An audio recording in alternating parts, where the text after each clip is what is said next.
Sharon Radio, delivering trusted business and financial intelligence.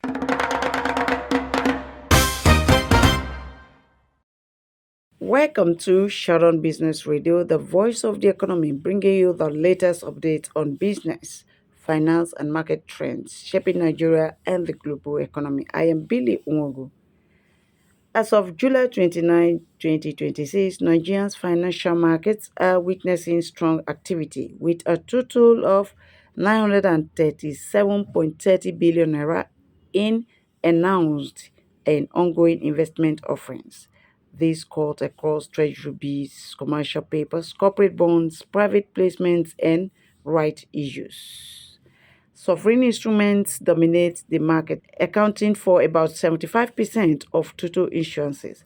The Central Bank of Nigeria is leading this space with a 700 billion naira treasury bills auctioned across three tenors. Notably, the 364 days bill alone makes up 500 billion naira, showing strong government presence in short-term borrowing.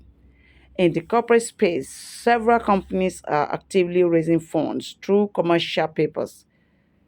John Vent Industry is offering 30 billion naira, while Pivot Integrated Energy Services is seeking up to 100 billion naira. Other issuers include Actions Microfinance Bank with 5 billion naira, Layers 3 Limited with up to 1.5 billion naira, and Sunny Owo Ventures targeting up to 50 billion naira. Meanwhile, in alternative financing, Grow NIF Funding SPV Limited is raising 3 billion naira through a 12-month sukuk at an expected return of 26% per annum. The FMDQ exchange has also approved new commercial papers lasting from ARCO Worldwide Services. In the issuance sector, recapitalization remains a major focus following the Nigerian Insurance Industry Reform Act of 2025. Fortis Global Insurance plans to raise 23.54 billion naira through a right issue, while Veritas Capital and Coronation Insurance are advancing private placement to strengthen their financial positions ahead of regulatory deadlines. Here is your stock market update from the Nigerian Exchange for today, July 29, 2026. Trading activities show mixed performance across key stocks, with notable movement in the banking, insurance, and industrial sectors. Access Corporation closed steady at 27 naira, recording a high of 27 naira 35 kobo and a low of 26 naira 90 kobo, with over 20 million shares traded, valued at more than 564 million naira. In the insurance space, Aiko Insurance saw a slight gain, closing at 4 naira 13 kobo, up by 1 kobo, with over 2 million shares exchanged. Caveton Offshore also recorded an uptick, gaining 20 kobo to close at 5 naira 50 kobo, while Champs PLC rose by 10 kobo to settle at 4 naira 80 kobo, with strong volume of over 5.6 million shares traded.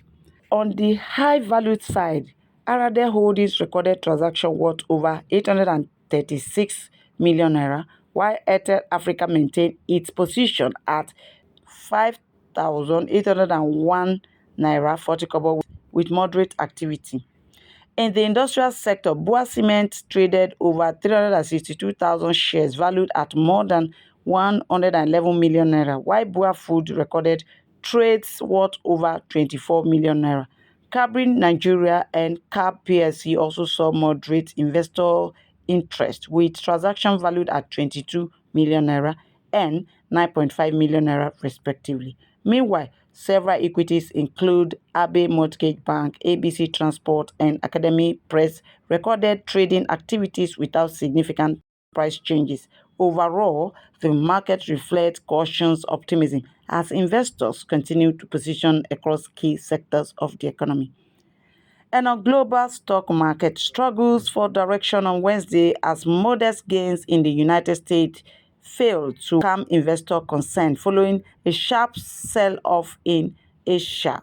Market sentiment has been shaken by growing unease over valuations in artificial intelligence related stocks, particularly chip makers. Investors are now closely watching earnings reports from major tech companies, including Microsoft and Meta, with expectations running extremely high. Even strong results have failed to impress markets, as seen in South Korea SK Hynix, where a surge in profits still triggered a nearly 10% drop in its share price. Asian markets were hit hardest, with South Korea's Kospi index falling sharply, reflecting volatility linked to AI-driven stocks. Concerns have also been raised about policy decisions, including the introduction of leveraged exchange-traded funds, which officials now admit may have increased market instability. In Europe, markets remained largely flat, while US futures showed slightly gains, with the Nasdaq and S&P 500 edging higher. However, the global MSCI index slipped slightly, hovering near a one-month low. Attention is also on the US Federal Reserve, which is expected to keep interest rates unchanged, although investors are pricing in at least one rate hike before the end of the year due to persistent inflation concerns. Meanwhile, geopolitical tensions in the Middle East continue to weigh on investor confidence. Fresh developments in the region have pushed oil prices higher, with Brent crude rising above $88 per barrel. Rising oil prices are adding to inflation concerns, putting pressure on US Treasury yield, with the 10-year note climbing to around 4.63%, while the 30-year yield remains above 5%. Overall market remains cautious as investors navigate a mix of earnings expectations, interest rate uncertainty, and global geopolitical risk. And that's all on Sharon Business Radio, your voice of economy. Join me tomorrow for another update. I am Billy Umogu. Thanks for listening.